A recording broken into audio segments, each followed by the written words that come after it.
Guys, welcome to Midwest Whitetail E-Show. It's finally October 1st here in New York. Phil and I are in our redneck blind tonight. We're sitting over a plot. It's got some rye, some wheat, and some oats in it. There was a little fawn bedded in here on our way up in, so busted him out, but hopefully we get some movement to come in tonight. We don't have any of our shooters on any sort of pattern, so we're just trying to knock out does early season until we see a pattern or we want to make a move on one of our shooters. So hang in there and hopefully we have an exciting first day.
Alright, we have been covered up in deer.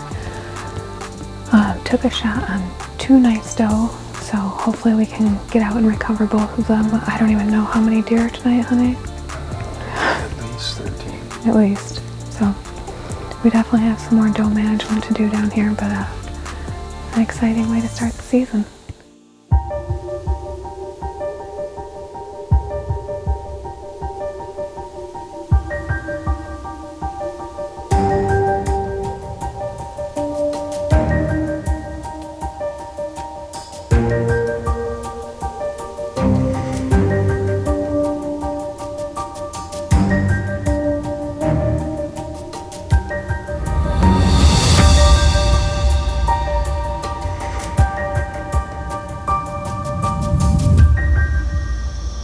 I finally got settled up here in this tree. It's a lot to do with when you're self-filming. So right now it is 5:35 and I just sat down to do this interview. I got a group of does about 80 yards in front of me working in some white oaks, some acorns right now. So where I'm sitting in this hickory tree is along the edge of a gas line, a pipeline on our property. And I went ahead and I made it about a half-acre food plot. I got a mock scrape down here about 20 yards from me. I got a camera on it, and I got this buck coming to this scrape. It's called there's no other way to call him than the split G2 buck.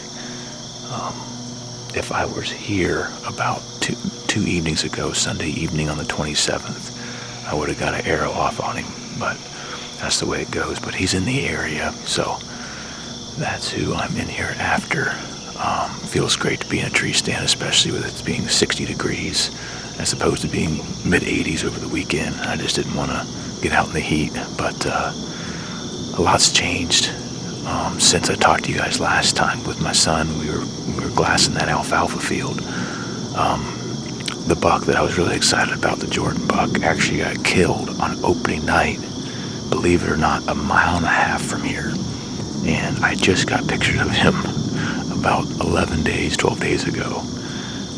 So it's pretty amazing how far that buck would travel back and forth. But he didn't get killed, so congrats to that hunter. I know him, and a great guy. He deserves that deer. So it was pretty cool to see him harvest that buck. Great buck. And then that Palmer buck has shed his velvet and he's gone. I don't know where he went. That 8-point that we filmed in the alfalfa, I think he's just a little bit young yet. So what we got is this split G2 buck that I'm pretty excited about. He's a good deer. Regardless, it feels great to be in a tree, and I got a little buck coming into the food plot right now. So I'm going to get quiet and we'll see what happens tonight.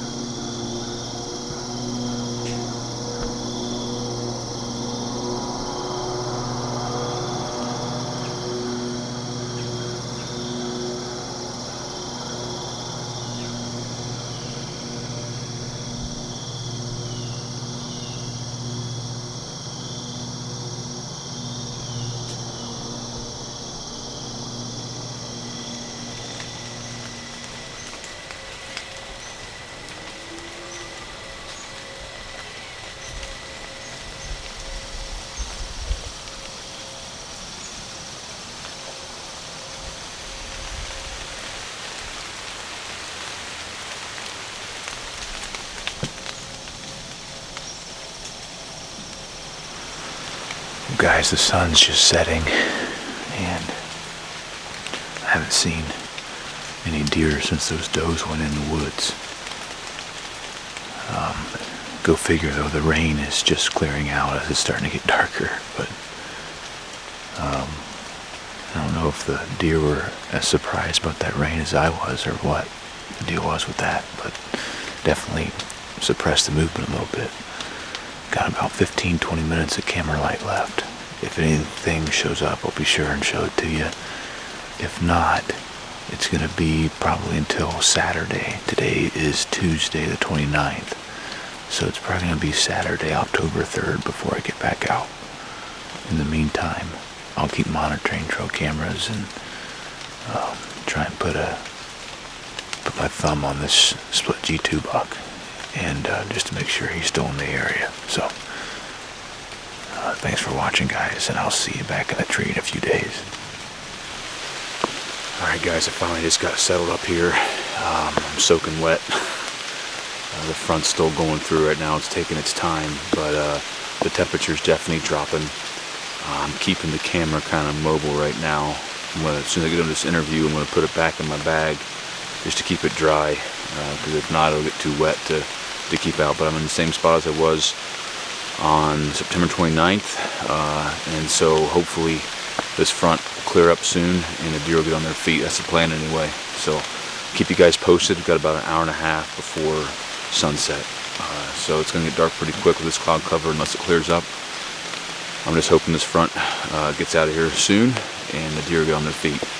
But I'm settled in. Like I said, I'm getting wet, but if this thing clears out and dries up and the wind dies down, should see some good deer movement. That's the plan anyway. Alright guys, I'll update you here soon.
Hey guys, I'm just getting back to my little hunting fur shed here. Right there at last light, I had a mature buck come in, and right when I first saw him, I thought, hey, that's him. That's the split G2 buck. And I got the camera got him, got the GoPro rolling, and I just needed to confirm that split G2 side, and I got my binoculars out and glassed him, and it was a different deer. It was a mature deer. I think he's 5.5. I call him Big Tim, but just not the deer I'm looking for right now. So that was a bummer. Great encounter. Awesome to see a deer of that age in close range like that. He was at 20-25 yards. I probably could have threw an arrow at him, but I kind of got my sights set on this one particular deer right now. So anyway, I don't know if I would do that again though. I'm soaking wet. I gotta get this stuff dried out for the next hunt. But thanks for watching, guys. Good luck out there. Things are starting to ramp up, and So be safe, and I'll talk to you guys soon. Hi, I'm Jake Justus. Thanks for watching Midwest Whitetail. This week, Dad and I are up in Montana hunting with Forrest Luton of Montana Trophy Outfitters. Dad just took his first antelope with a bow the other day, and I've been playing cat and mouse with the bulls. So it's been a good week. But I wanted to take some time and walk through our hit list for 2020. The first buck is Muley. We've got a good bit of history with him, several years of photos, and then my wife and I laid eyes on him last November towards the end of the season, the archery season, around Thanksgiving. He's a good buck, real big 8-pointer, not a lot of mass, but good width, good height. We'd love to bump into him while we're hunting. A newer buck for us is a buck we call Hank. He's got a bunch of points on the one side, kind of heavy mass, big mature body. I think he's probably 5.5. We'll definitely take him if we can. On the west side of the farm, we've got Fence Line. There's a buck we were after last year. Definitely a mature body on him this year. Not a lot of mass on his antlers, but good solid 10-point frame with a split brow. Definitely want to take him. He's obviously 5.5 now. There's also a buck called El Chapo that's showing up. I named him that. He's got real big, tall brow tines. Pretty neat looking buck. And then probably my favorite buck right now of all is Daggers. He is a big, heavy 10-point frame. Probably going to score pretty good. Just a lot of little points off the bases. That's why we call them Daggers. Really like that buck a lot. I'm hoping we can bump into him. There's a few other bucks that might be shooters that we've gotten, onesie-twosie pictures of, but those are kind of the core ones. We also got a good young buck called Loppy. His rack is kind of tilted a little bit. Probably only a 2.5-year-old buck, but we're going to keep tabs on him going forward because we think he's got good potential looking at the frame for how young of a buck he is. So we've done a lot of work on food plots and timber stand improvement across the farm. We're getting more pictures than we ever have at this time of the year of good bucks. So be sure and follow all the action at Midwest Whitetail East, and we're going to hopefully get on these bucks really soon.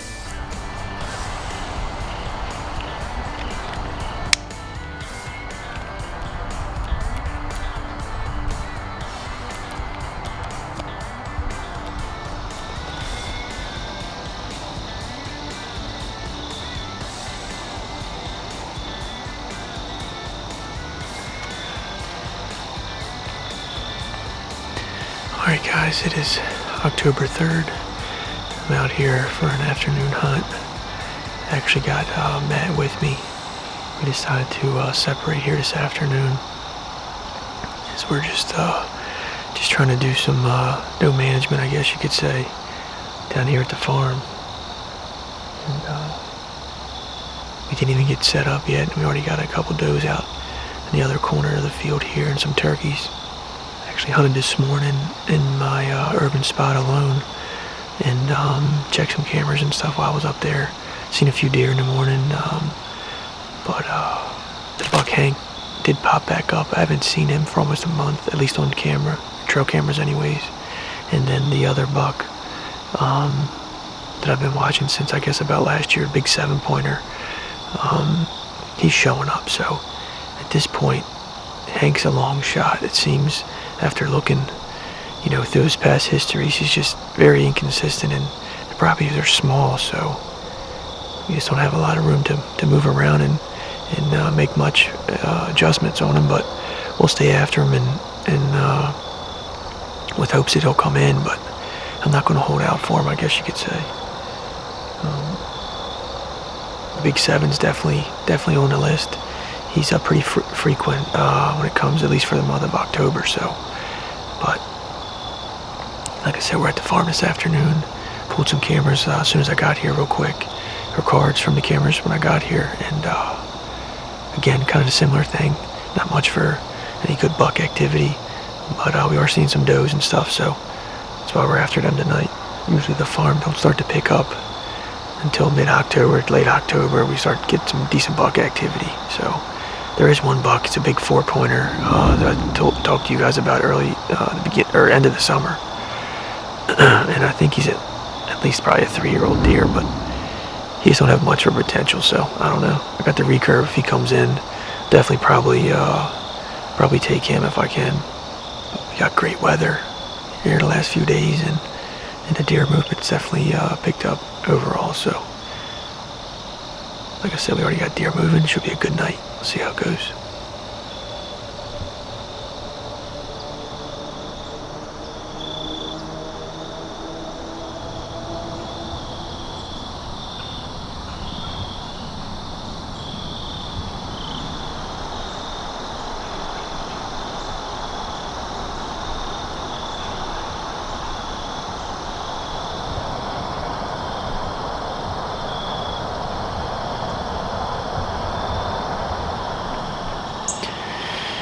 We're down the last few minutes of light here, and seen a good amount of deer. That four point is definitely a target down here at the farm, and things are just starting to get good. So hopefully we can get on some deer and get something in the freezer here soon. So thanks for tuning in to Midwest Whitetail, and be sure to check back.